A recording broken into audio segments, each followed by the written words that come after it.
Magandang araw po muli sa ating lahat. Pagpalain tayo ng Diyos. Sa ating pong mabuting balita ng Panginoon ayon kay San Mateo mula sa 14 na kabanata ay muli nating narinig kung paano si Jesus ay nagpakain ng ilang libong katao, no? At dito sa pagpapakain niya ay bukod sa ito ay dahil sa kanyang awa at kapangyarihan bilang Diyos, ay nakita natin kung paano sa kanyang sinabi ay kanyang napukaw ang mga tao na magbigayan. Ang ibig sabihin ay mula doon sa iilang piraso ng tinapay at isda ay kumbaga gumawa siya ng himala. Sa halip na sabihin, oo nga, konting-konti yan, hindi yan makakapagpabusog sa napakaraming tao. Ang sabi niya, akin na. Kumbaga, hindi siya nagtanong kung ano ang maibibigay natin o gaano ang maibibigay natin. Ang nais niya ay maibigay natin lahat ng ating maihahandog. At ano nga po ba ang ating maihahandog sa ating Panginoon? Ang ating buong sarili, no? Hindi po yung kumbaga mga excess lang, yung mga bari-bariya, no? Kundi yung buong sarili, no? Hindi yung tingi-tingi, no?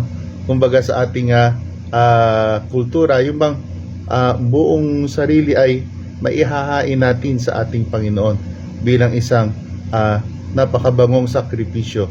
At ito po ay nangyari sa araw-araw sa ating pag-aalay ng ating sarili, no? Marami siguro sa atin o iba't ibang paraan ay nagdadasal sa umaga, yung tinatawag na morning offering, no? Iba-ibang paraan. Ano ba ang maiaalay ko sa Diyos sa maghapon, sa magdamag?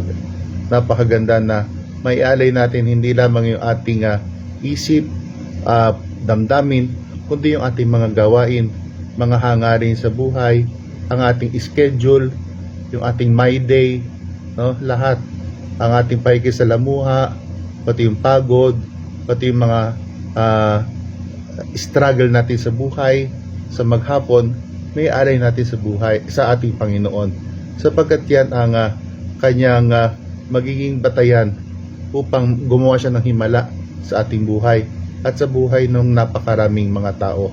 Maraming tao ang makikinabang kung tayo ay magbibigay ng ating buhay sa Panginoon. Hindi lamang po mga pari o mga madre ang nagbibigay ng buhay sa Panginoon.